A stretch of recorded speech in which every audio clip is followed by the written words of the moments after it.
وہ ان تفاصیل میں نہیں جانا چاہتا کہ نام کیا تھا، باپ کا نام کیا تھا، نسب کیا تھا، حسب کیا تھا، کہاں کے رہنے والے تھے. کوئی کتاب انصاب تو نہیں ہے، تو انصاب کی کتابوں میں ویسے موجود ہیں، آپ کتاب الانصاب اٹھا کے پڑھ لیں. اللہ کا قرآن تو ایک ایسی کتاب ہے نا، اگر آپ کبھی غور کریں اور سوچیں. میں نے اسی طرح اسی سفر میں ایک بڑے یعنی عالمی میڈیا کو ایک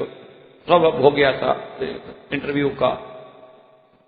تو اس میں بھی میں نے ایک بات کی جو الحمدللہ اللہ کی توفیق سے، ورنہ بندہ تو کچھ نہیں کہہ سکتا.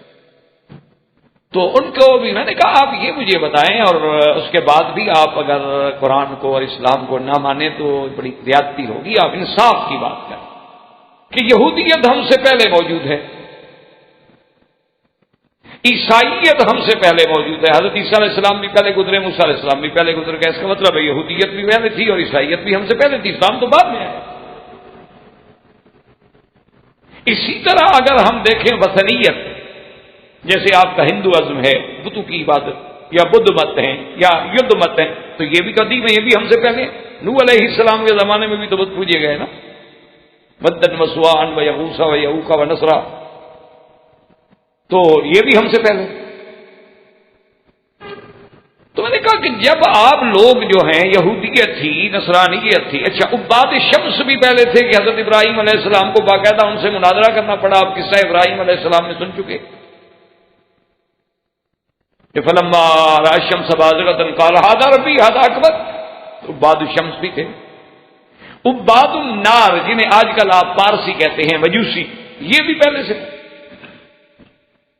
میں نے کہا آپ نے کبھی اس بات پہ غور کیا ہے کہ جب یہودیت کا ایک ایسا زور تھا اس زمانے میں کہ ان کا نبی ان میں موجود ہے،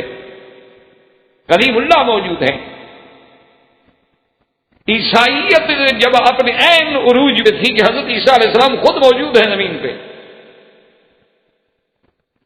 اس وقت آپ لوگوں نے یا کسی بھی قوم نے یہ چاند پہ جا کے ڈیرے نہیں ڈالے، انہوں نے ستاروں کو مسخر کرنا نہیں سیکھا، کسی نے ایٹم بم نہیں بنایا، کسی نے میزائل ٹیکنالوجی ایجاد نہیں کی، کسی نے جناب لہروں کے ذریعے آوازوں کو منتقل نہیں کیا، کسی نے یہ ٹی وی ایجاد نہیں کیا. یہ ساری ترقی، سارا معراج کہ آپ کے صواریخ اور اس کے بعد جناب خلاؤں میں اسٹیشن اور فضاؤں میں اسٹیشن اور زمین دوز اور پانی کے اندر آب دوزیں اور یہ ساری چیزیں، یہ ساری ترقی تو ہوئی ہے حضور کے آنے کے بعد. اس سے پہلے آپ نے کیوں نہیں کی یہ ایجادات؟ اگر یہودیوں میں اتنی قابلیت تھی تو پہلے کر رہے تھے. اگر عیسائیوں میں اتنی لیاقت تھی کہ آج اگر وہ اپنی جدید ٹیکنالوجی پہ فخر کرتے ہیں اور ابھرتے ہیں اور اچھلتے ہیں اور ساری دنیا کو اپنا زیر لگی اور زیر تسلط رکھنا چاہتے ہیں، تو یہ آج سے اسلام کے آنے سے پہلے کیوں نہیں کر سکے آخر؟ تو اس کے دو وجوہات. ایک وجوہات یہ ہے کہ جو لوگ خود سورج کو خدا سمجھیں، چاند کو خدا سمجھیں، تاروں کو خدا سمجھیں، تو خدا کے اوپر چڑھنے کے لیے کیسے جائیں؟ ان کے عقیدے میں تو وہ خدا ہے، متصرف الامور ہے، تو اس کو کیسے تابع کریں، مسخر کیسے کریں؟ جن لوگوں کے عقیدوں کے اندر یعنی ان کے دماغوں کے اندر یہ بات بیٹھی ہوئی ہے کہ بھئی یہ سارا نظام فلکی جو ہے دراصل یہی متصرف ہے، یہی سیارات ہیں، اسی سے سب کچھ ہوتا ہے، یہی نظام کو چلانے والے ہیں، تو وہ تو اس کے تابع ہو گئے، تو ان کو تسخیر کیسے کریں؟ یہ تو احسان ہے امت پر محمد مدنی صلی اللہ علیہ وسلم کا اور اسلام کا کہ اس نے آگے بتایا کس چکر میں پڑے ہوئے ہو. خالق ہوتا ہے تو مخلوق ہے، یہ تو کچھ نہیں، یہ تو تمہارے لیے ہے، اللہ نے تمہارے لیے پیدا کی ہے. اللہ نے بتایا زمین تمہارے لیے ہے، آسمان تمہارے لیے ہیں، فضائیں تمہارے لیے ہیں، ہوائیں تمہارے لیے ہیں، چاند سورج تارے تمہارے لیے ہیں، اور تمہارے لیے ہم نے مسخر کر دیے ہیں. ایک تسخیر تو یہ ہے کہ تمہیں فائدہ پہنچا رہے ہیں، اور ایک تسخیر یہ ہے کہ ایک وقت آئے گا کہ ہم ان کو اپنے تابع بھی کر سکیں. تو یہ احسان تو قرآن نے کیا، یہ احسان تو قرآن نے کیا جب آپ کو بتایا کہ ارسل علیہم طیرا ابابیل کہ ایک چھوٹا پرندہ آ کے ایک چھوٹا کنکر مارتا ہے اور ہاتھی تباہ ہو جاتے ہیں، تو آپ ذرے تک جا پہنچے. تو یہ سارا احسان تو اسلام نے کیا ہے۔ اسی طرح جو آج آپ نے دنیا میں جدید زخرف اور جدید تعمیر، یہ تو قرآن نے بتایا کہ یعملون لہ ما یشاء من تماثیل و محاریب و جفان، یہ تو قرآن نے بتایا۔ تو قرآن تو ایک ایسی عظیم کتاب ہے کہ وہ ان چھوٹی چھوٹی باتوں کے لیے نہیں آئے کہ ہر قصے میں ہر کسی کا نام بتلاتے رہیں، کیونکہ نام سے مقصد ہی کوئی نہیں، مقصد تو اصول ہوتا ہے نا، جیسے محاورہ ہے کہ مقصد کام سے ہے، بھائی تمہیں آم کھانے سے مطلب ہے یا پیڑ گننے سے مطلب ہے؟ ایک محاورے میں کہا جاتا ہے کہ بھی درخت گنتے رہو گے یا آم کھانا چاہتے ہو؟ آم کھاؤ، بس تم علم حاصل کرو جو اللہ تمہیں دینا چاہتے۔ تو اس لیے اللہ نے دونوں کے نام نہیں دیے، نہ یہاں خضر کا نام ہے اور نہ یوشع ابن نون کا نام ہے، لیکن مفسرین کا اس پہ اجماع ہے کہ فتح سے مراد یوشع ابن نون ہے اور عبدا من عبادنا سے مراد حضرت خضر۔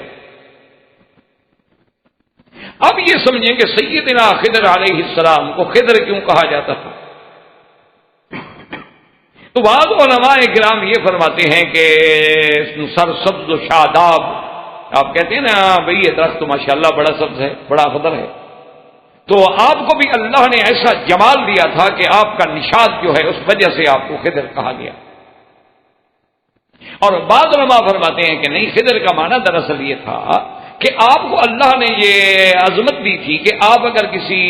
قطعے میں کسی سوکھی گھاس پہ بھی گزر جاتے نا وہ بھی تازہ ہو جاتے، یعنی اگر آپ کسی سوکھی جگہ بیٹھ گئے، نیچے گھاس تھی اور سوکھی تھی، بالکل اٹھے تو تازہ ہو گئی، سبز ہو گئی،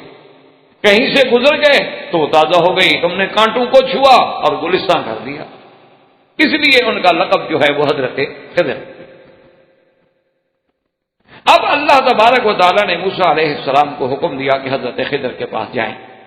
اور یہ بات بھی یاد رکھ لیں کہ حضرت خضر میں بھی دو اختلاف ہیں۔ ایک تو یہ اختلاف ہے کہ کیا وہ نبی تھے یا ولی تھے۔ بعض علماء اس طرف چلے گئے ہیں کہ وہ ولی تھے، اور اسی سے بعض جاہل لوگوں نے پھر عقیدے گھڑ لیے کہ ولی کا مرتبہ اتنا بڑا ہوتا ہے، دیکھو جی، اور نبی بھی اس کے دروازے میں سیکھنے آتا ہے، تو پیر تو پھر پیر ہوا نا۔ اس سے جاہل اپنے عقیدے گھڑتے ہیں، بناتے ہیں باتیں جو ان کے عقل میں آ جاتی۔ اللہ ہدایت دے ہمیں بھی اور انہیں بھی۔ جیسے روافض کا عقیدہ ہے کہ نبی سے بھی امامت کا مرتبہ بڑا ہے، حضرت علی امام ہے، حضرت تو نبی ہے۔ ان کے عقیدے میں بھی یہ بات ہے کہ درجہ امامت جو ہے وہ درجہ نبوت سے بڑا۔ اب بھی اسی لیے ان کے ہاں یہ غیبوبت کبریٰ کا زمانہ ہے کہ امام جو ہے وہ غائب ہے، ابھی وہ غار میں ہیں، ابھی آئے نہیں، اس لیے یہ بڑی نمازیں ہوں، کوئی عیدین ہوں، جمعے ہوں، تو وہاں بھی یہ ایسا کرتے ہیں کہ مصلی خالی رکھتے ہیں، ادھر کھڑے ہو کے نماز پڑھیں گے، جو تو امام کے لیے جگہ خالی ہے نا، امام صاحب غار سے آئیں گے تو کھڑے ہوں گے۔ بہرحال یہ الگ ابحاث ہیں، زندگی رہی تو کبھی ایسے موضوعات پر بھی بات کریں گے۔ تو بہر صورت یہ ہے کہ اختلاف ہے کہ بھی وہ ولی تھے یا نبی تھے، لیکن ایک مسئلہ ہمیشہ یاد رکھیں، اصل تو یہ بات سمجھ لیں کہ کسی بڑے کا چھوٹے سے کوئی علم حاصل کرنا عیب نہیں ہوتا، اس میں شان میں کوئی کمی نہیں آتی، کوئی مسئلہ نہیں ہوتا۔ کئی باتیں تھی حضور صلی اللہ علیہ وسلم صحابہ سے پوچھ لیتے، تو اب اس کا مطلب یہ تھوڑا ہے کہ صحابی کا شان بڑھ جائے گا، حضور نے اس سے مسئلہ پوچھا۔ کئی ایسے بڑے بڑے اجلہ صحابہ ہیں، جلیل القدر صحابہ ہیں، جو حضرت ابن عباس چھوٹے تھے لیکن بڑے آ کے ان سے مسئلہ پوچھتے۔ اسی لیے محدثین نے باقاعدہ باب باندھے ہیں کتابوں میں، تعلیم الاکابر عن الاصاغر، بڑوں کا چھوٹوں سے پڑھنا، تو اس سے کوئی شان میں کمی نہیں آتی۔ اچھا، اسی طرح کبھی ہوتا ہے امامت المفضول علی الفاضل، کہ جو مسجد کا امام بن گیا اتفاق سے، تو اس سے بڑا عالم پیچھے کھڑا ہے، کوئی حرج نہیں، نماز ہو جائے گی۔ کہ جیسے سرکار دو جہاں سیدنا ابو بکر کے پیچھے آئے، سرکار دو جہاں حضرت عبد الرحمن بن عوف کے پیچھے آئے، تو اب عبد الرحمن بن عوف یا صدیق رضی اللہ عنہما کا شان کوئی نبی سے تو بڑا نہیں ہوتا، اتفاق ہوتا ہے۔ ایک عالم بعد میں آیا، ایک آدمی جو عالم نہیں تھا وہ نماز پڑھا رہا تھا، تو یہ نہیں ہم کہیں گے کہ وہ عالم کھڑا رہے گا کیونکہ آگے غیر عالم کھڑا ہے۔ تو اس لیے حالانکہ اگر ولی بھی ہوں تو اس کا مطلب یہ نہیں ہوتا کہ نبی کی شان کم ہو جاتی ہے، یہ تو امتحان ہے۔ چلو اگر ہم مان لیں کہ بھی نبی پیروں کی اور ولیوں کی شان اتنی بڑی ہے کہ نبی ان کے دروازے پہ آتا ہے، تو راہبر تو آپ کا مچھلی کو بنایا گیا، پھر مچھلی سے بھی نعوذ باللہ مچھلی کا شان زیادہ ہوتا ہے۔ تو یہ جہالت ہوتی ہے، اللہ کے قرآن کو کبھی بدلنا نہیں چاہیے۔ بہرحال موسیٰ علیہ السلام چل پڑے. حضرت خضر کے بارے میں راجح قول، ایک بات یاد رکھیں کہ راجح قول یہ ہے کہ وہ نبی، کیونکہ قرآن کا اسلوب یہ بتلاتا ہے علمناہ من لدنا علما، انبیاء کو ہی علم ہے جو اللہ براہ راست دیتے، ورنہ غیر نبی تو علم پڑھ کے حاصل کرتے. دوسری بات یہ ہے کہ حضرت خضر نے آخر میں جا کے کہا تھا کہ ما فعلتہ عن امری، میں نے اپنے امر سے تو کچھ نہیں کیا، تو اللہ کا حکم ہے، تو اللہ کا حکم پہنچنا نبی کے پاس ہے. اور تیسری بات یہ ہے کہ اگر ولی ہوں تو ولی کشف و کرامات کے اعتبار سے ایسا کام نہیں کر سکتا جو شریعت میں بظاہر جائز نہ ہو. وہ کیسے کر سکتا جب تک کہ اللہ کا حکم نہ ہو، اور اللہ کا حکم ہو پھر تو اللہ کا حکم ہو گیا. تو اس لیے راجح قول یہ ہے کہ حضرت خضر جو ہیں وہ نبی، اور نبی کے پاس آتے ہیں، ہارون علیہ السلام، موسیٰ علیہ السلام، اسی طرح حضرت خضر علیہ السلام. اور اسی میں ساتھ یہ بھی یاد رکھ لیں کہ حضرت الیاس علیہ السلام بھی حضرت خضر سے ملے ہیں، اور یہ زمانہ ان کا بھی ایک ہے. اور حضرت الیاس علیہ السلام کے بارے میں بھی قرآن نے کچھ زیادہ بات نہیں بتائی، کیونکہ بعض انبیاء کے قصے مفصل ہیں اور بعض انبیاء کا فقط ذکر ہے، اور بعض انبیاء علیہ السلام کے قصے جو ہیں بڑے مختصر. موسیٰ علیہ السلام چل پڑے، اور جناب چلتے چلتے چلتے اسی مچھلی سے کھاتے بھی رہے، چلتے بھی رہے، چلتے بھی رہے، اور ایک جگہ جب پہنچے تو قال موسیٰ لفتاہ، اب جناب حضرت موسیٰ علیہ السلام نے فلما جاوزا، یعنی جب اس جگہ سے گزر گئے جہاں آپ کو اصل میں جانا تھا، قال لفتاہ آتنا غداءنا لقد لقینا من سفرنا ھذا نصبا، کہ بھئی ہمیں سفر کی تھکان ہو گئی ہے، تھک گئے ہیں، لے آؤ کھانا لے آؤ. تو اب یوشع بن نون جناب بیدار ہوئے، انہوں نے کہا موسیٰ علیہ السلام مجھ سے غلطی ہو گئی ہے، معاف فرما دے. انہوں نے کیا غلطی ہو گئی؟ انہوں نے کہا جہاں ہم نے رات قیام کیا تھا نا پہاڑ اس کے صخرہ کے قریب، تو میں نے وہاں وہ ٹوکری بھی رکھ دی تھی جس میں مچھلی تھی، تو پھر میں نے دیکھا کہ وہ مچھلی وہاں سے زندہ ہو گئی،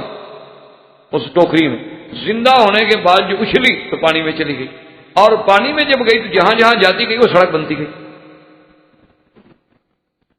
موسیٰ علیہ السلام نے کہا اللہ کے بندے عجیب ہو تم، خدا کے بندے یہ ساری محنت تو ہم اسی لیے کر رہے ہیں. قال ذلک ما كنا نبغي، یہی تو ہم ڈھونڈ رہے تھے، یہی بات تو ہے جو ہم چاہتے ہیں. فارتد على آثارهما قصصا، تو اب دونوں جو تھے پھر اپنے نشان قدموں پہ واپس چلے گئے، واپس چلو اور ادھر ادھر نہ بھٹک جائیں، ہم اپنے نشان قدم پہ چلیں. اللہ کی شان دیکھیں، اسی کا نام ہوتا ہے کہ قدرت اللہ کی ہوتی ہے، اور نبی کے ہاتھ سے ظاہر ہو جائے تو معجزہ نبی کا ہوتا ہے، اور امر خارے کی عادت ہوتا ہے. ایسا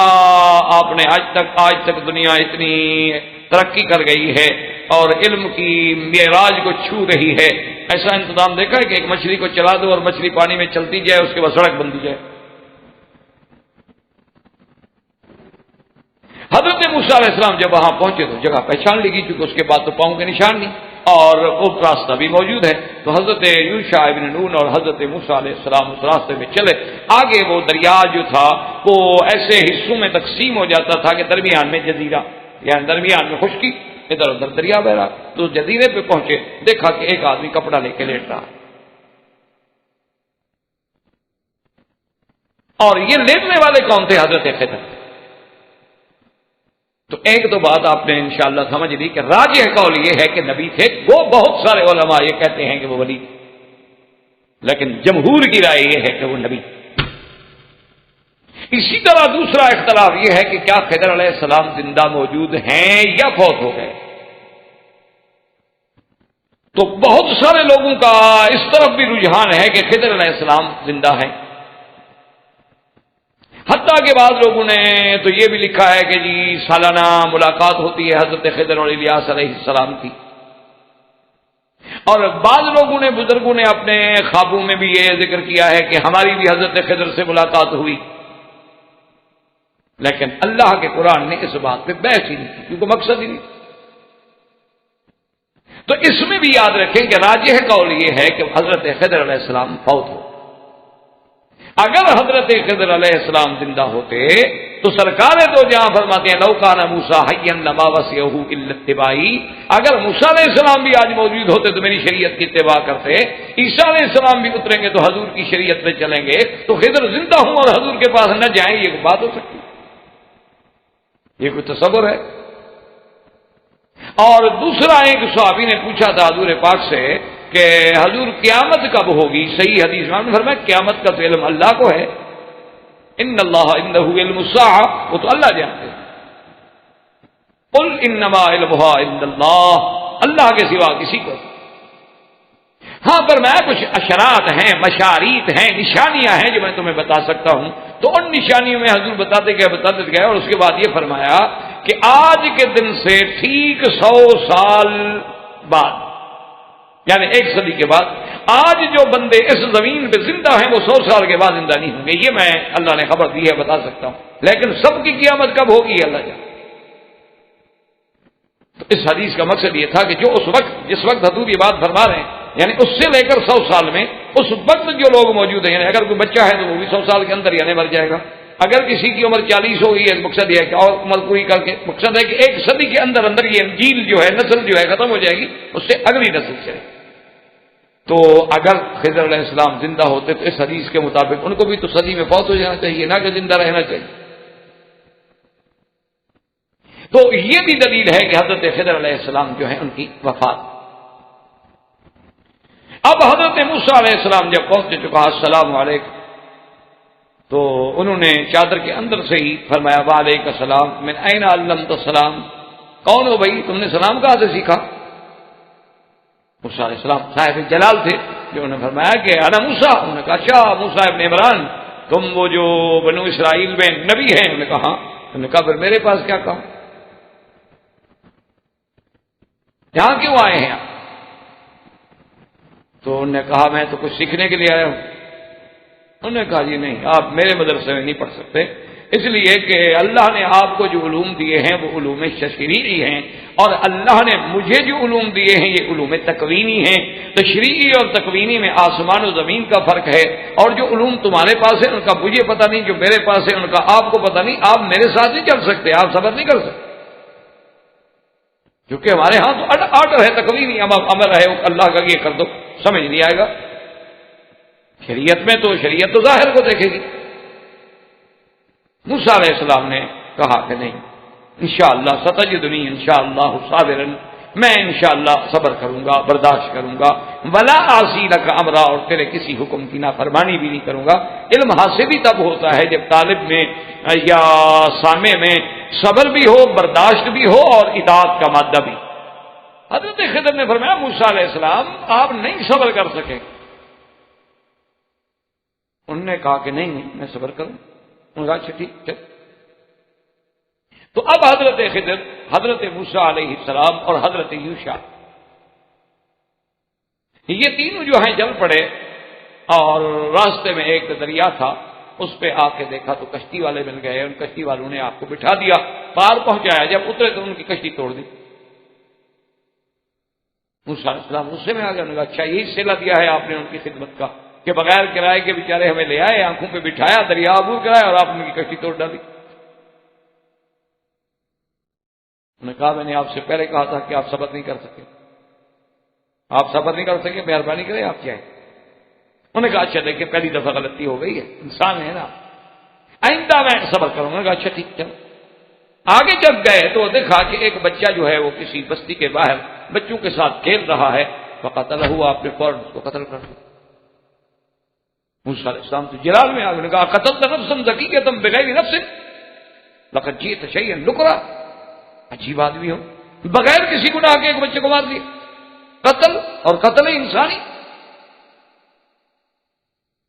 حضرت خضر نے فرمایا موسیٰ علیہ السلام الم اقل لک انک لن تستطیع معی صبرا، میں نے پہلے نہیں کہا تھا کہ آپ برداشت نہیں کر سکیں۔ انہوں نے کہا اچھا دیکھیں اب 2 غلطیاں ہو گئی، ایک موقع اور مجھے دے، اگر میں پھر صبر نہ کر سکوں نا تو پھر میں چلا جاؤں گا، پھر میرا رہنا مشکل۔ میں نے کہا چلو ایک موقع ہم آپ کو اور۔ وہاں سے تشریف لے گئے حتی اذا اتیا اہل قریۃ استطعما اہلھا فابوا ان یضیفوہما، ایک بستی پہ گزرے، بعض علماء لکھتے ہیں مورخین کہ اس بستی سے مراد انطاکیہ کی بستی ہے، لیکن اللہ عالم قرآن نام نہیں لیتا۔ حضرت موسیٰ علیہ السلام کو بھیجا آپ نے کہ جا کے بستی والوں سے کہیں کہ ہم مسافر ہیں، اور یہ شرعاً ہر مسافر کا حق ہوتا ہے اگر کسی بستی پہ گزرے تو وہ اپنے کھانے کے لیے رہنے کے لیے ان کو کہہ سکتا ہے، اور ان کے ذمے بھی شرعاً یہ فرض ہے کہ ہر آنے والے مہمان کا لحاظ رکھیں۔ حضرت موسیٰ علیہ السلام نے 2-4 آدمیوں سے بات کی کہ ہم مسافر ہیں اور مہربانی کریں، ہم نے رہنا بھی ہے اور کھانے وغیرہ کی۔ انہوں نے کہا ہمارے پاس تو کچھ نہ رہنے کی جگہ ہے نہ کھانے کی جائے، آپ مہربانی کریں آگے بستی مل جائے گی۔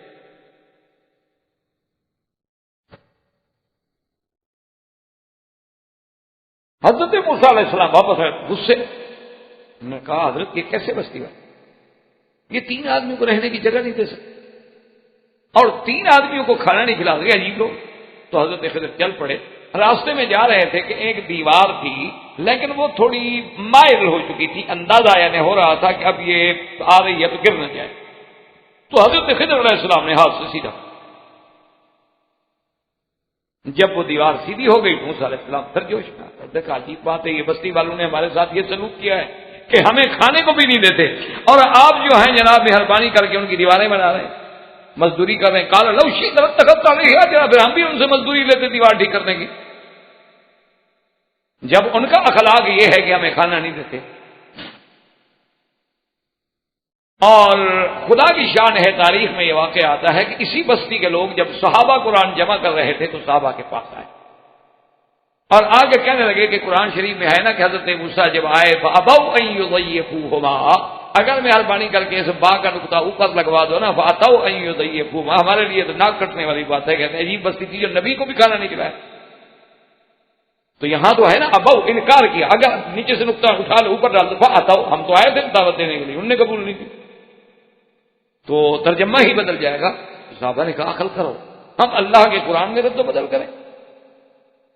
یہ یہود کی صفت تو ہو سکتی ہے لیکن اصحاب محمد مصطفیٰ کی صفت نہیں، ہمارے یہاں تو زبر اور زیر کا بھی فرق نہیں آ سکتا، لا یزید ولا ینقص، لا یغیر ولا یبدل ولا یحرف، قرآن محفوظ۔ تو بہرحال حضرت موسیٰ علیہ السلام نے جب کہا کہ آپ نے اچھا نہیں کیا، لو شئت لاتخذت علیہ اجرا، اگر آپ چاہتے تو آپ کچھ لیتے اس سے مزدوری۔ تو حضرت خضر نے فرمایا کہ موسیٰ علیہ السلام بس آپ کی اور میری انتہا ہو گئی، ھذا فراق بین و بین، اب آپ کا اور میرا ساتھ چلنا بہت مشکل ہے۔ اسی لیے جب حضور پاک پر یہ آیات نازل ہوئی نا تو حضور صلی اللہ علیہ وسلم نے فرمایا کہ رحم اللہ اخی موسیٰ، اللہ میرے بھائی موسیٰ پہ رحمت کرے، اگر صبر کرتا تو اور بھی قدرت کے کئی راز کھلتے، لیکن موسیٰ علیہ السلام صبر نہ کر۔ انہوں نے کہا اچھا ایک بات ہے کہ تم اتنا عرصہ میرے ساتھ رہے ہو، کم از کم جو 3 سبق گزرے ہیں یہ تو آپ کو سمجھا دوں۔ فرمایا سنو، اللہ کے وما فعلتہ عن امری، یہ میں نے خود کچھ نہیں کیا۔ اما السفینۃ فکانت لمساکین یعملون فی البحر، وہ کشتی جو تھی غریب لوگوں کی تھی جن کا گزارا کشتی پہ،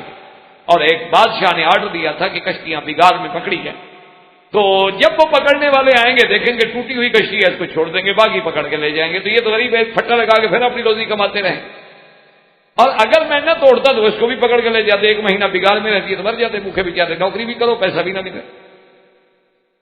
وہ تو میں نے ان کے بھلے میں کیا ہے، آپ ناراض ہو رہے۔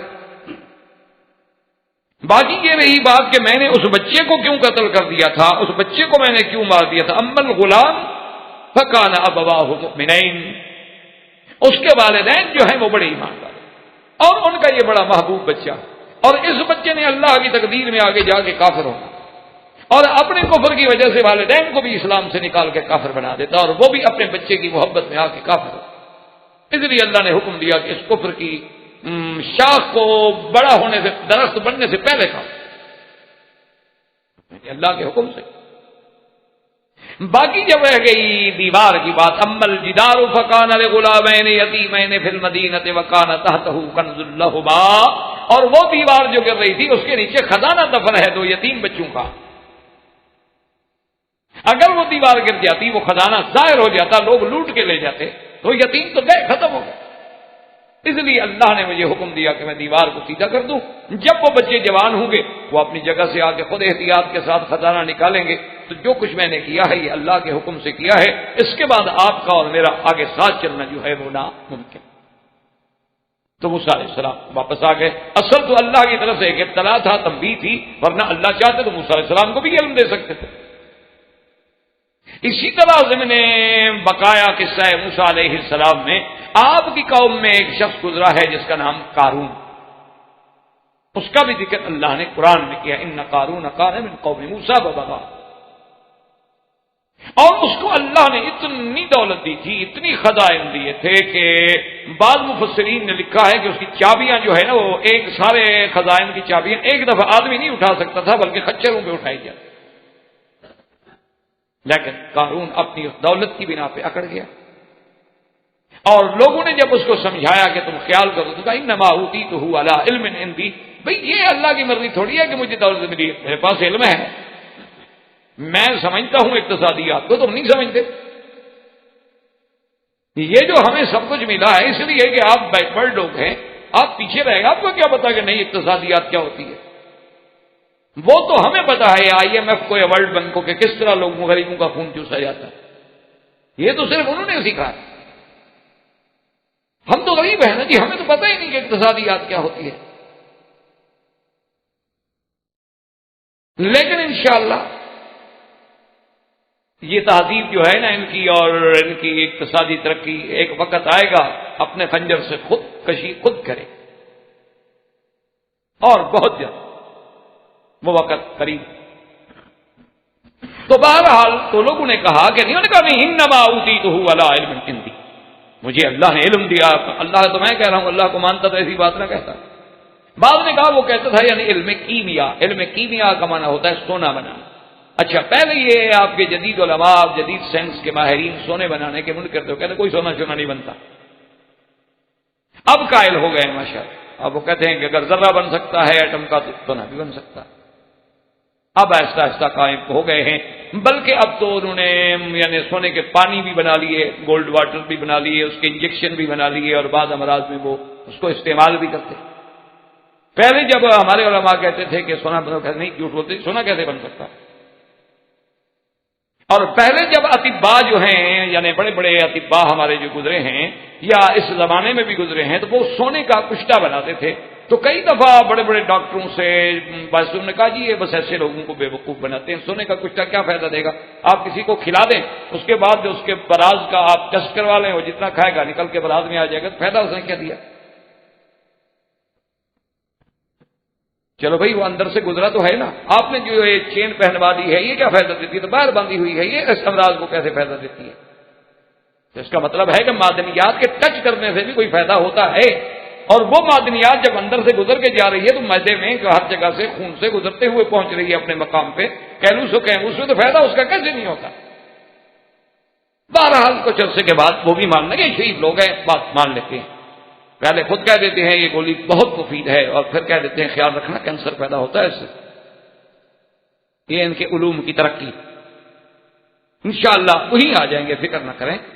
افسوس یہ ہے کہ ہم مسلمان نہیں رہے، ورنہ یہ تو چور ہیں، انہوں نے تو سارا غرناطہ اور اسپین سے کتب خانوں سے ہمارا علم لے کے اب ہمیں آ کے دکھا، یہ تو جاہل تھے جب علماء کے پاس، جب ہمارے دجلہ جیسے دریا ہماری کتابوں کی سیاہی سے سیاہ ہو جاتے تھے اس وقت پورا یورپ جاہل تھا، یہ تو جنگلی تھے، وحشی لوگ تھے، ان کو تو پتہ ہی نہیں تھا تمدن کیا ہوتا ہے۔ بہرحال یہ ہے کہ حضرت موسیٰ علیہ السلام کے زمانے میں وہ قارون تھا، اس نے بھی افتخار کیا، لیکن اللہ تبارک و تعالیٰ نے ایسی سزا دی، فَخَسَفْنَا بِهِ وَبِدَارِهِ الْأَرْضَ، اللہ نے حکم دیا کہ قارون کو بنائے اس کے محلات کے زمین میں دھسا دیا، اس لیے حدیث میں آتا ہے کہ وہ زمین میں دھستا چلا جا رہا ہے حتیٰ کہ قیامت تک دھستا رہے گا۔ اب بعض علماء کہتے ہیں کیا یہ تیہ کے بعد آیا یا تیہ کے پہلے آیا، لیکن راجح قول یہ ہے کہ یہ مصر کا واقعہ، کیونکہ میدان تیہ میں تو خیمے تھے، گھر تھا ہی کسی کا نہیں، تو گھر کیسے نیچے چلا گیا، میدان تیہ میں تو یہ من و سلوا کھانے کے محتاج تھے، وہاں کون سی دولت تھی ان کے پاس،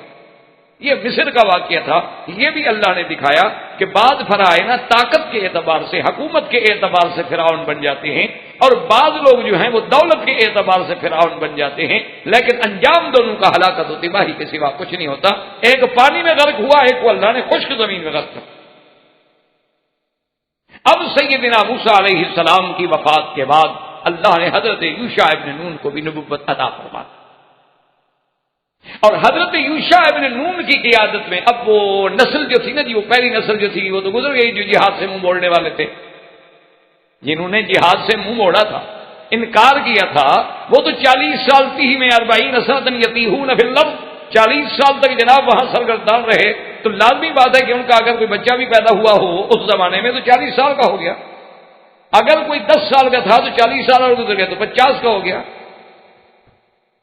تو اس لیے اب نئی نسل جو تھی، وہ نئی جیل جو تھی، وہ اللہ نے پیدا کر۔ اسی لیے میں کبھی کبھی قرآن پڑھ کے سوچتا ہوں نا، تو اپنے کشمیر کے ہمارے بھائی ڈاکٹر بھی ہیں اور دوست بھی ہیں، اکثر ہماری ملاقاتیں رہتی ہیں الحمدللہ، تو ان کو میں کہتا ہوں بھی معلوم یہی ہوتا ہے کہ تم بھی 40 سال سے گزر گئے، تم لوگوں نے بھی جہاد کا ابتدا میں انکار کیا، تو 40 سال تمہیں بھی بھٹکنا پڑا ہے، اب ذرا 53 سال ہو گئے، اب تم 40 سال سے گزر گئے اور حضور کی مکی زندگی بھی 53 سال تک پوری ہو جاتی۔ اب آگے فتوحات اور مدینہ آئے گا، تو انشاءاللہ وہ وقت قریب ہے جب اللہ آپ کو فتح دے گا۔ یعنی قرآن پاک کے واقعات کے ضمن سے جو بات ذہن میں آتی ہے کہ اللہ پاک اس سے زیادہ شاید آزمائش نہیں دے، تو اب ان کو بھی تو بھٹکتے بھٹکتے جی، نہ گھر ہے نہ در ہے، خیموں میں زندگیاں گزار رہے ہیں۔ وہ خواتین جن کو چشمے فلک نے نہیں دیکھا تھا باہر پھرتی ہیں، یعنی جن کی بکریاں زعفران کھاتی تھیں، وہ روٹی کے بغیر بھوکے مت۔ یعنی آپ نے تو شاید دیکھا ہوگا، ہم نے دیکھا ہے، تو اللہ نے کیسا اس کو ایک عظیم خطہ بنایا تھا۔ بہرحال معلوم یہی ہوتا ہے کیوں حضور کی 40 سال کے بعد نبوت ملی اور 13 سال مکے میں رہے، تو کتنے ہو گئے؟ 53 سال۔ اچھا، پاکستان و ہندوستان کی تقسیم کو کتنا عرصہ ہو گیا؟ تقریباً 53 سال۔ تو مکی زندگی کے بعد پھر فتوحات کی زندگی ہے۔ مکی زندگی جو تھی وہ ساری تکلیف کی زندگی تھی۔ اچھا، اسی طرح قوم اسرائیل نے جب جہاد کا انکار کیا تو بھٹکنا پڑا 40 سال، تو پھر جب قوم جہاد کے لیے آمادہ ہو گئی تو اللہ تبارک و تعالیٰ نے پھر مدد کر دی۔ اصل بات تو یہی ہے کہ ہم ایک قدم بڑھیں گے، اللہ کی رحمت 10 قدم آگے ہے، شرط یہ ہے کہ ہم بڑھیں۔ اب جناب یہ ہے کہ حضرت یوشع ابن نون نے اور کالب ابن یوحنا نے، اب نئی نسل آ گئی تھی نا، وہ پہلی بزدل نسل تو چلی گئی نا کہ فَذْهَبْ أَنْتَ وَرَبُّكَ فَقَاتِلَا، تم جانو تمہارا خدا جانے، تو ان کو لے کر آپ چلے اور سب سے پہلے آپ نے دریائے اردن کے راستے سے دریائے اردن کو عبور کیا اور پہلا شہر جو ہے اریحا کو فتح کیا، اور اریحا کے فتح کرنے کے بعد پھر آپ نے بیت المقدس کو، اللہ نے بیت المقدس کو بھی فتح عطا فرما دی، لیکن قوم بنی اسرائیل پھر اسی اپنی حالت پہ آ گئے، یعنی خدا کی قدرت ہے۔ اچھا، اسی زمانے میں ایک آدمی تھا جس کا نام تھا بلعام ابن باعورا، جس کے بارے میں اللہ کے قرآن میں واقعہ موجود ہے کہ وَاتْلُ عَلَيْهِمْ نَبَأَ الَّذِي آتَيْنَاهُ آيَاتِنَا فَانسَلَخَ مِنْهَا فَأَتْبَعَهُ الشَّيْطَانُ فَكَانَ مِنَ الْغَاوِينَ۔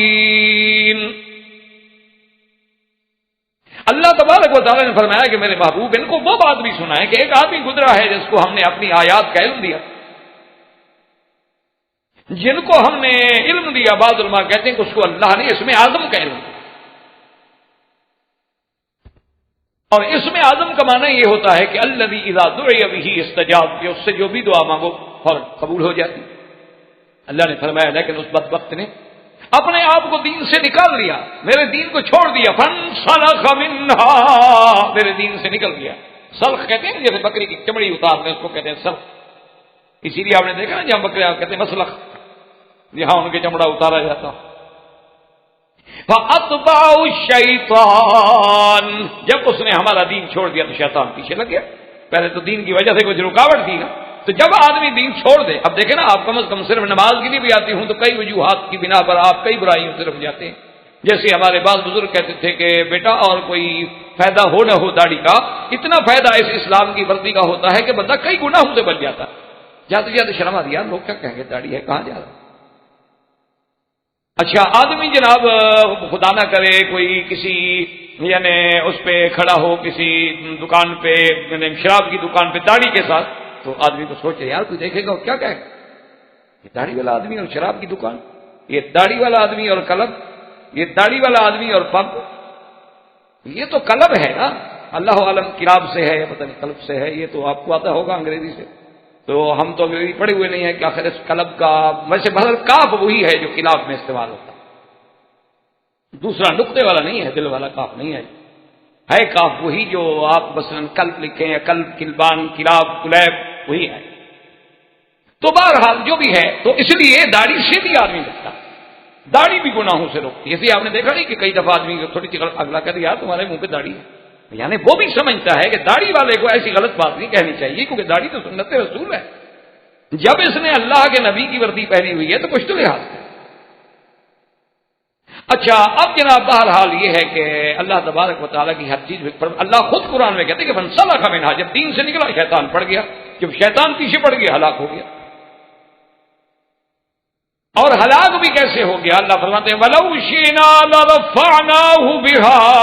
وَلَكِنَّهُ أَخْلَدَ إِلَى الْأَرْضِ فَاتَّبَعَ هَوَاهُ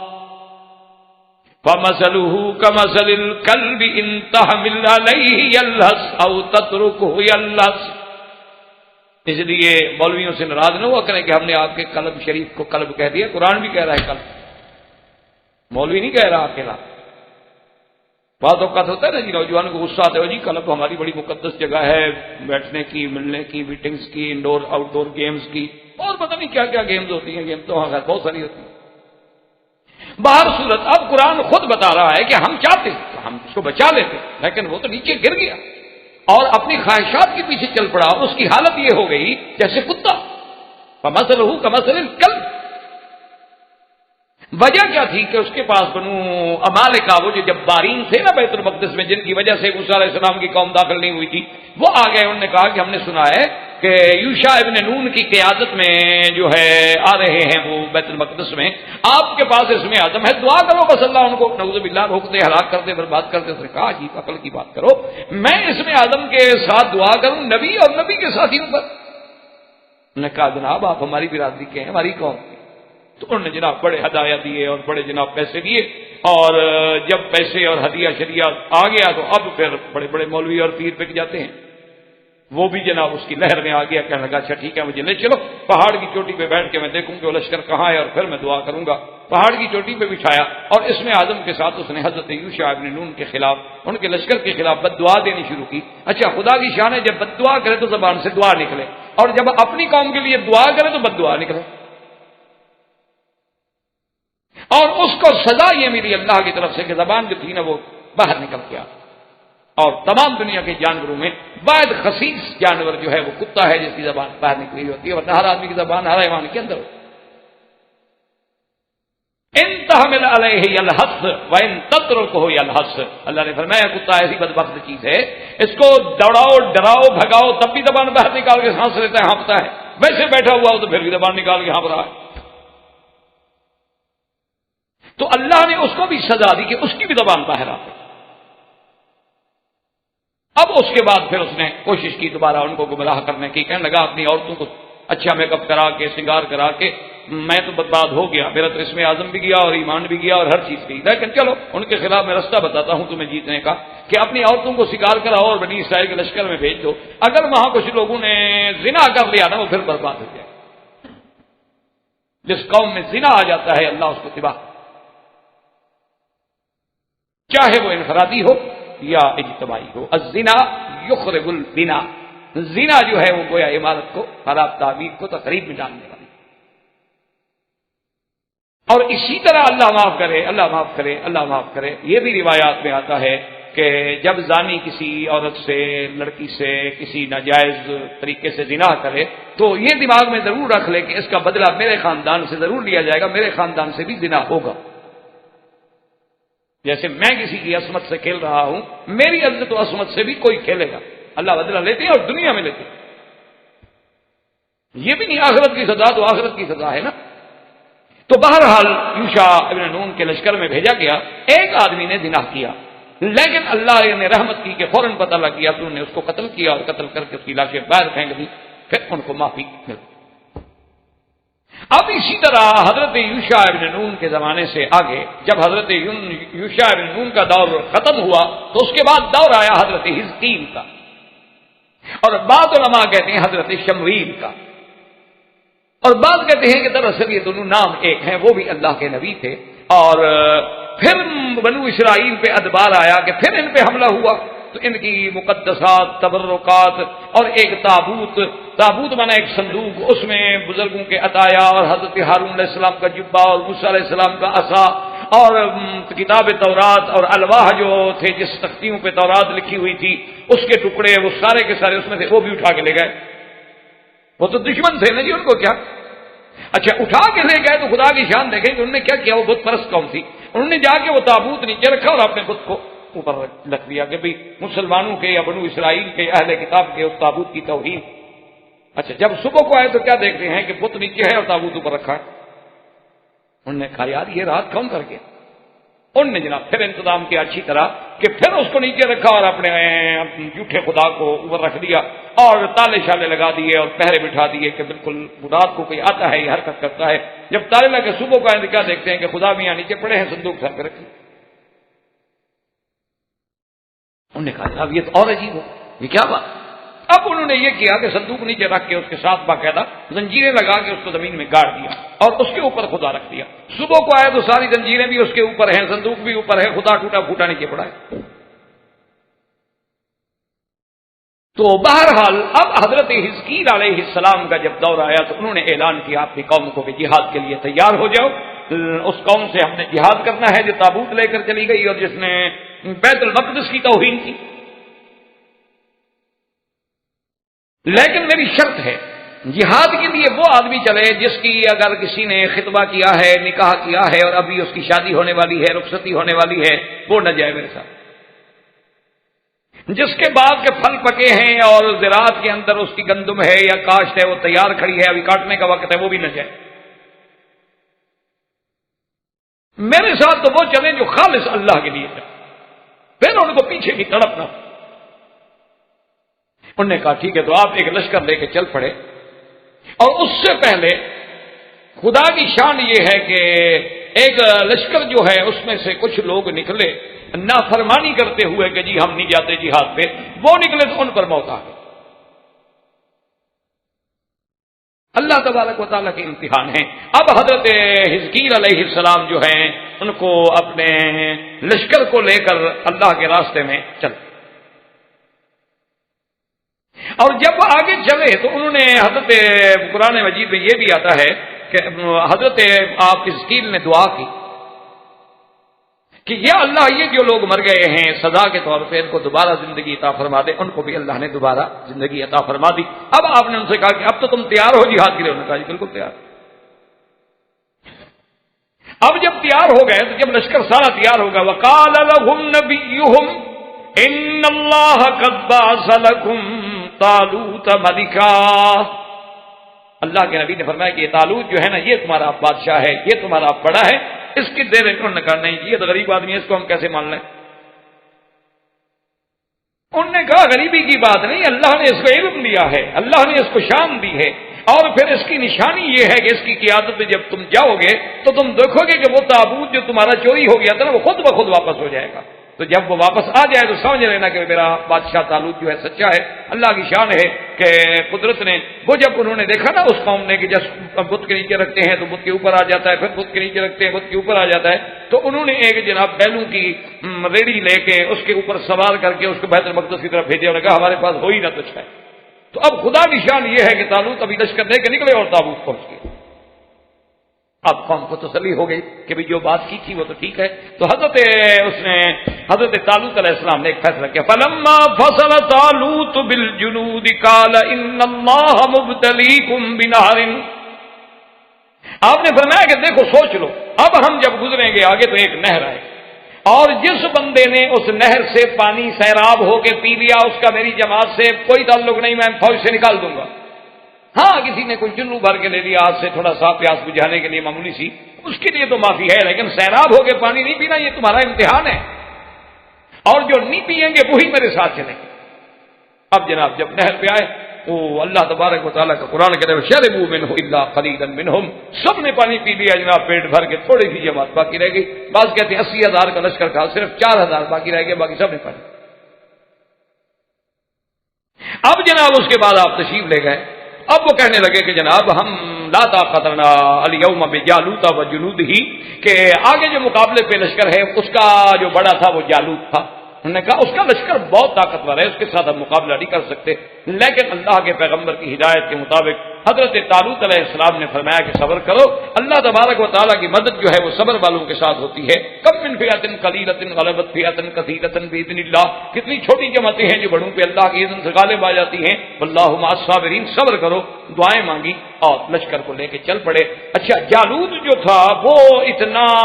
مسلح تھا کہ سر سے لے کر پاؤں تک حدید کی زرہ میں تھا، صرف اس کا یہ چہرہ اور تھوڑا سا حصہ جو تھا وہ خالی تھا۔ تو اسی لشکر میں جو لشکر طالوت لے کے جا رہے ہیں جالوت کے مقابلے پر، اسی لشکر میں حضرت داؤد بھی تھے،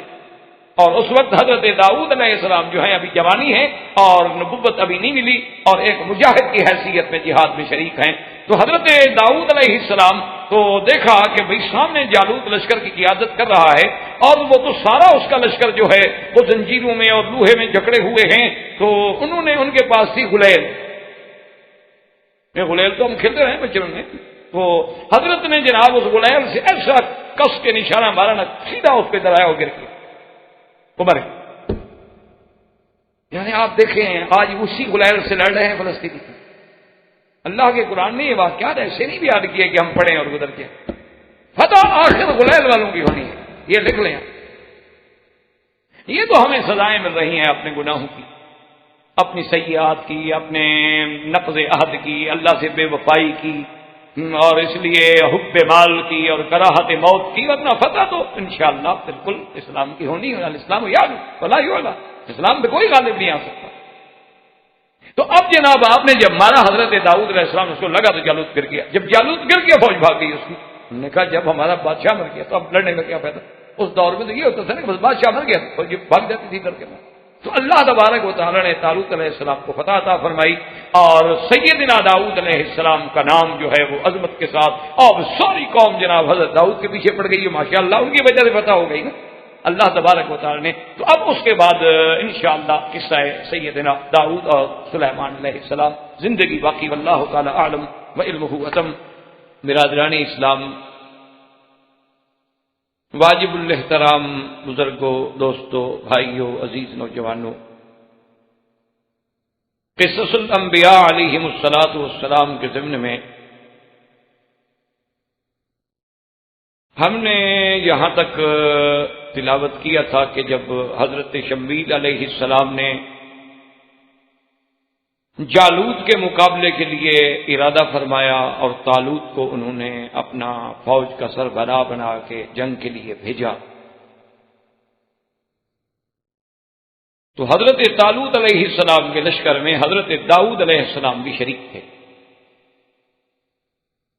بلکہ حضرت داؤد علیہ السلام کے ساتھ ان کے 6 بھائی اور بھی شریک تھے اس جہاد میں،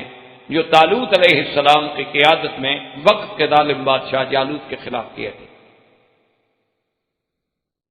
اور جالوت کیونکہ ایک زرہ پوش انسان تھا،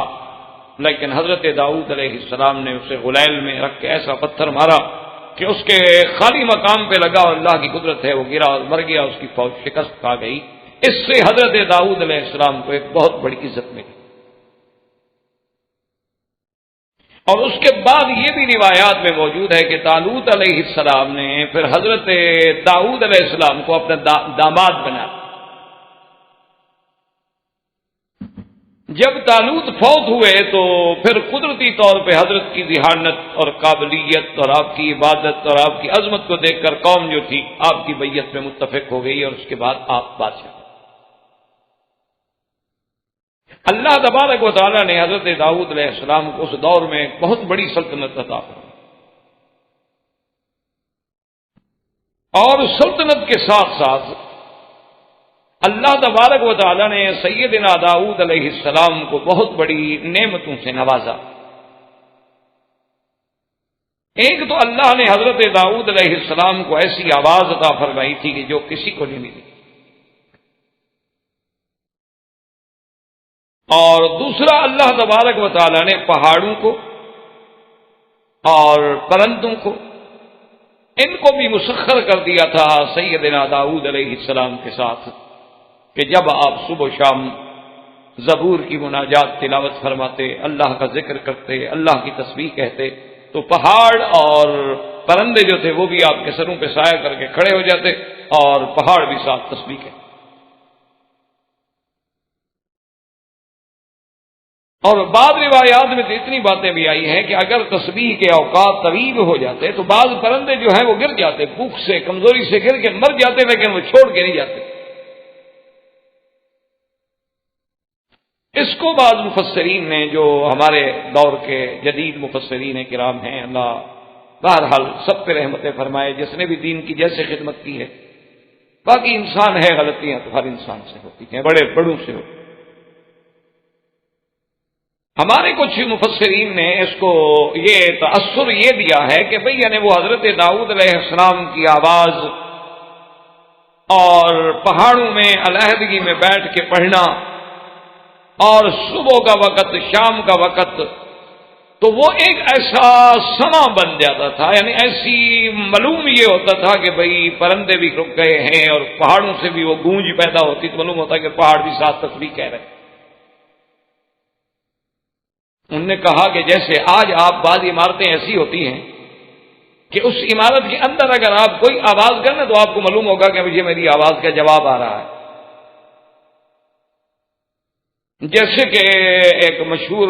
شاعر نے بھی کہا ہے کہ ہے یہ گنبد کی صدا، جیسی کہو ویسی سنو۔ تو گنبد نما عمارتوں میں جب آواز دی جائے تو آواز لوٹتی۔ اسی طرح آپ کے ہند میں آپ نے دیکھا ہوگا کہ فتح پور سیکری میں جو محلات ہیں سابقہ شہنشاہوں کے، تو اس دور کے کاریگروں نے وہاں بھی اپنے فن تعمیر کا ایک عجیب کمال دکھلایا ہے، ہر لحاظ سے، تعمیر کے لحاظ سے، پتھر لگانے کے لحاظ سے، شیشے کے کام کے لحاظ سے، اس میں صفائی پیدا، یعنی ہر لحاظ سے وہ ایک نوادرات میں شمار ہوتے ہیں، عجائبات میں شمار ہوتے ہیں۔ تو ان کے عجائبات میں ایک عجوبہ یہ بھی ہے، شاید آپ کو کبھی اتفاق ہوا ہو یا نہ ہو یا ابا ہو جائے، کہ آپ جب اس محل کے مین گیٹ سے داخل ہوتے ہیں تو محل تو بہت دور ہے، یعنی جو اصل دروازہ ہے اس دروازے میں کھڑے ہو کر اگر آپ تالی ماریں تو اس کی آواز جو ہے محل میں پہنچ جاتی ہے، یعنی کہ وہاں سے محل کم از کم کچھ بھی نہیں تو 1 کلومیٹر کے بعد دیکھا۔ تو اس دور میں یہ تھا کہ بادشاہ جب اپنے محل میں ہو اور ایسے حالات پیدا ہو جائیں کہ دشمن اوپر آ جائے تو بھئی حل کیا ہوگا، تو یہاں بھی اگر وہ ہاتھ مار دیتے، چونکہ اسپیکر یا انٹرکام کے سسٹم تو نہیں چلتا، تو وہاں وہ فوراً تیار ہو جاتے کہ بھی نیچے خطرہ۔ وجہ کیا تھی کہ وہ گنبد جو ہے وہ ڈائمنڈ کٹ پہ ہے، جیسے ہیرا کاٹا جاتا ہے، تو اس میں خدا کی قدرت سے وہ جو لہریں بنتی ہیں تو اس سے آواز منتقل ہوتی۔ اسی لیے آپ نے وہاں شاہی محلات میں کبھی شاید غور کیا ہوگا کہ ایسے آپ دیکھیں نا، وہ تو یوں سیدھا مین گیٹ ہو نا بڑا شاہی دروازے، تو وہ سیدھا نہیں ہوتا بلکہ آپ یوں آگے پھر یوں آتے ہیں۔ اس کی وجہ یہ ہوتی تھی کہ اگر دروازے سیدھے ہوں تو اس دور میں دشمن جو ہے نا وہ ہاتھیوں سے ٹکر مارتے، کہ دور سے ہاتھی دوڑتا ہوا آیا اور دروازے سے ٹکرایا اور دروازے کو توڑتا ہوا اندر داخل ہو گیا۔ اب وہ یوں آ کے جب یوں آتا ہے تو اس کی طاقت جواب دے جاتی۔ بہرحال یعنی عجائبات عالم ہیں دنیا میں۔ تو انہوں نے بھی یہ تاثر دیا ہے تاریخ میں، اس لیے کہ بھئی ہم اب جدید دنیا کو کیسے کہیں گے کہ پتھر تسبیح پڑھتا ہے، تو اس سے بچنے کے لیے، یعنی کافروں کے اعتراض سے بچنے کے لیے، مستشرقین کے اعتراض سے بچنے کے لیے، سیکولر اور لبرل لوگوں کے اعتراضوں سے بچنے کے لیے انہوں نے اللہ کے قرآن میں تحریف کر ڈالی۔ اچھی بات ہے بھی، تم اچھا ایمان بچا رہے ہو، اپنے لوگوں کو تو خراب کر رہے ہیں۔ ہمیں یہ نہیں غم ہونا چاہیے کہ کوئی اور اسلام میں آتا ہے یا نہیں آتا، ہمیں یہ غم ہونا چاہیے جو آ گیا اس کا ایمان تو محفوظ رہے، ورنہ یہی بات تو حضور صلی اللہ علیہ وسلم چاہتے تھے کہ کافر مسلمان ہو جائیں، اور حضرت عبداللہ ابن ام مکتوم سے آپ نے رخ پھیر دیا کہ یہ تو مسلمان ہے، صحابی ہے، بعد میں مسئلہ پوچھ لے گا۔ اللہ ناراض ہو گیا کہ جو مسلمان ہے تم اس کی ذات بات کرو، کیونکہ اس کا ایمان یقینی ہے، ان کا تو موہوم ہے، ہوں یا نہ ہوں، تو موہوم کے پیچھے یقینی کو چھوڑ دیا جائے، یہ کہاں کی عقل مندی ہے؟ یہ اصل میں ہمارے جدید اسکالر جو ہے نا ان کی بنیادی غلطی ہے. وہ کہتے ہیں ہم ایسی بات کریں گے نا معتدل تو کافر ہمارے قریب آئے گا، یہودی ہمارے قریب آئے گا، نصرانی ہمارے کوئی قریب نہیں آتا. وَلَن تَرْضَىٰ عَنْكَ الْيَهُودُ وَلَا النَّصَارَىٰ حَتَّىٰ تَتَّبِعَ مِلَّتَهُمْ. یہود اور نصارہ کبھی تم سے راضی نہیں ہو سکتے. ہاں تم دین چھوڑ کے یہودی بن جاؤ تو شاید ہو جائے. وہ راضی نہیں ہو سکتے ایسی باتوں سے کہ آپ نے یہ بڑا معتدل مضمون لکھا ہے اور ایسا نرم انداز میں لکھا ہے کہ دوسرے کو بھی وہ اپیل کرے. یہ بات نہیں ہے. قرآن ہے. تو انہوں نے بہرحال یہ تصور دیا ہے کہ بھئی ایسی بات نہیں ہے، بلکہ یہ نہیں ہے کہ سما ایسا بن جاتا تھا کہ پہاڑوں کی آواز گونجتی تھی. تو بہرحال یہ بات قرآن کے خلاف. قرآن جب ایک چیز بطور مدح کے بیان کر رہا ہے کہ ہم نے ایوب علیہ السلام کو ایک چیز عطا فرمائی، تو اگر یہ آواز گونج جائے تو کسی کی بھی گونج سکتی ہے. تو یہ پھر خاص نعمت کیا ہوئی؟ اگر ویسے کسی کی آواز سن کے یا کسی کی بنسری کی آواز سن کے اگر کوئی پرندہ رک جائے، یا جیسے مشہور ہیں جی بعض راگ ایسے ہوتے ہیں اگر وہ راگ گائے جائیں تو بارش آ جاتی ہے، اور بعض راگ ایسے ہوتے ہیں، راگنی ایسی ہوتی ہیں کہ وہ گائی جائیں تو آگ لگ جاتی ہے. یہ دنیا میں جو موسیقی کا علم ہے اس میں بڑے راگ راگنیاں ہوتی ہیں، اور اس میں بھی بڑے بڑے ایسے راگ ہیں کہ جس سے وہ کہتے ہیں کہ آپ اس راگ کو شروع کریں گے تو آگ لگ جائے گی. تو پھر یہ کوئی معجزہ تو نہ ہوا پیغمبر کا، نعوذ باللہ، یہ تو ایک عام بات ہوئی. اور یہ مشکل ہمیں کیوں پیش آئی کہ ہمارے لیے پتھر کا بولنا کوئی بڑی بات ہوگی؟ بھئی بات یہ نہیں، بات تو ہے اللہ نے بلوایا ہے، ہم تو نہیں بلوا رہے. انا سخرنا الجبال معه. اور پھر اگر ہم صرف ایک بات کا انکار کریں گے تو پھر تو نعوذ باللہ آپ کو پورے ذخیرہ علم کا انکار کرنا پڑے گا. صحیح بخاری شریف میں حدیث ہے، میرے آقا فرماتے ہیں انی لعارف حجرا بمکہ یسلم علی قبل ان بعثت، کہ مکے کی گلی میں ایک پتھر ہے جس کو میں اب بھی جانتا ہوں کہ میں جب گزرتا تھا نا نبوت ملنے سے بھی پہلے تو مجھ پہ سلام پڑھتا تھا. اسی لیے مکے کی اس گلی کا نام بھی زقاق الحجر ہے، پتھر والی گلی. یہ چھتی ہوئی بازار ہے نا، اس طرف آپ جائیں تو زقاق الحجر آپ کو ملے گی. اسی طرح حضور صلی اللہ علیہ وسلم کا یہ فرمانا کہ ھذا جبل یحبنا ونحبہ، کہ یہ جبل احد جو ہے ہم اس کو محبوب رکھتے ہیں اور یہ ہمیں محبوب رکھتا ہے. اگر حضور فرماتے کہ ہم اسے محبوب رکھتے ہیں پھر تو ٹھیک ہے، کسی کو ایک پہاڑ پسند آ جاتا ہے، لیکن حضور نے فرمایا کہ وہ پہاڑ بھی ہم سے محبت رکھتا ہے. تو اگر اس میں شعور نہ ہو تو محبت کا کیا معنی؟ اور پھر قرآن پاک کہتا ہے کہ موسیٰ علیہ السلام نے جب کپڑے رکھے پتھر پہ تو پتھر لے کے بھاگ گیا. پتھر کو کیسے پتہ لگا کہ یہ موسیٰ علیہ السلام کے کپڑے ہیں اور لے کے میں نے بھاگنا ہے؟ اسی طرح حجر اسود کو کیسے پتہ چلے گا کہ وہ قیامت میں شفاعت کرے گا جس لوگوں نے ان کو بوسہ دیا ہے؟ تو یہ تو پھر ہم سارا ذخیرہ حدیث قرآن کا نعوذ باللہ انکار کرتے ہیں، محض یعنی کافروں کو اور جدید سیکولر لوگوں کو راضی کرنے کے لیے. اور قرآن خود کہتا ہے وَإِنَّ مِنْهَا لَمَا يَهْبِطُ مِنْ خَشْيَةِ اللَّهِ، بعض پتھر ایسے ہیں جو اللہ کے ڈر سے پھٹ جاتے ہیں. تو اس لیے یاد رکھیں کہ یہ معجزہ حقیقی تھا کہ جب سلیمان علیہ السلام آپ تسبیح کرتے تو پہاڑ بھی ساتھ مل کے تسبیح. اور اللہ کے آگے یہ بات نہیں ہوتی. معجزہ ہوتا نبی کے ہاتھ میں ہے لیکن ہوتا تو اللہ کی قدرت سے. اور اسی سے علماء نے یہ بات بھی پیدا کی کہ جماعت میں جو مل کے ذکر ہوتا ہے وہ کہتے ہیں اس کی برکات و ثمرات ہی اپنی ہوتی ہیں، ورنہ تو ایوب علیہ السلام علیحدہ کرتے رہتے، پہاڑوں کو ساتھ ملانے کی کیا ضرورت؟ کہتے ہیں کیونکہ ید اللہ علی الجماع، اللہ کا ہاتھ جو ہے وہ جماعت پہ ہوتا ہے، اور جماعت میں کوئی ایسا بندہ ہوتا ہے کہ جس کے ذکر کی برکت سے وہ جو اللہ کے ذکر کی نورانیت پیدا ہوتی ہے تو اس کی روشنی باقی لوگوں کو بھی مل جاتی ہے. تو بہرحال یعنی پرندے اور پتھر اور یہ سب چیزیں آپ کے تابع. اور اسی طرح حضرت داؤد علیہ السلام کو اللہ نے یہ معجزہ بھی عطا فرمایا تھا کہ وَأَلَنَّا لَهُ الْحَدِيدَ، اللہ نے آپ کے ہاتھ میں لوہے کو نرم کر دیا تھا کہ ان کو گرم کرنے کی ضرورت نہیں پڑتی، لوہے کو جیسے چاہے موم کی طرح نرم ہے، جو چاہے بنا لیں. یعنی اللہ تبارک و تعالیٰ کی رحمت پہ آپ نظر ڈالیں تو غور کریں، سمجھ آئے گا کہ پہاڑ کتنی سخت چیز ہے وہ بھی تابع کر دی، اور لوہا کتنی سخت چیز ہے وہ بھی تابع کر دی. اس لیے بعض روایات میں ہے، روایات تو کتب متقدمہ کی ہیں، اللہ عالم ان کی سیرت کا، کہ جب اللہ نے پہاڑ پیدا کیے زمین پہ تو فرشتوں نے کہا اللہ پہاڑ تو بڑی سخت چیز ہے، اس سے بھی کوئی سخت چیز آپ نے پیدا کی ہے؟ فرمایا ہاں اس سے بھی سخت چیز ہے، لوہا ہے، لوہے سے پہاڑ توڑ دو۔ تو جب لوہا انہوں نے دیکھا تو حیران ہو گئے کہ یہ تو اور کوئی سخت چیز ہے جو پہاڑ کو بھی توڑ دیتی۔ تو نے کہا اللہ میاں آپ نے لوہے سے بھی کوئی سخت چیز پیدا کی ہے؟ فرمایا ہاں بالکل، آگ، لوہے کو آگ میں ڈال دو پانی بنا دے۔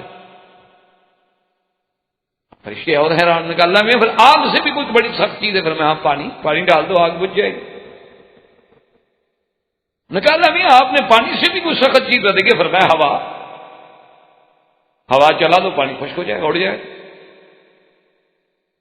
جی میں نے کہا اللہ میاں پھر ہوا سے بھی کوئی بڑی چیز ہے؟ فرمایا انسان،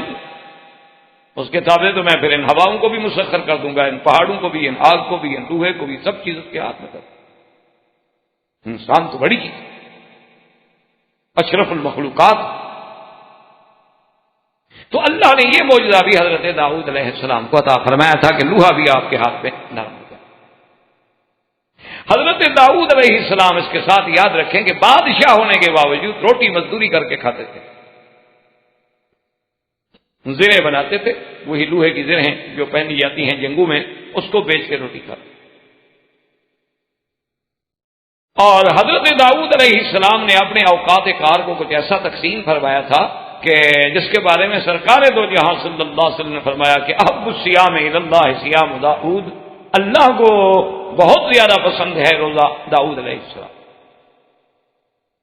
صحابہ نے پوچھا حضور وہ کیسے؟ فرمایا یصوم یوما ویفطر یوما، ایک دن روزہ ایک دن افطار۔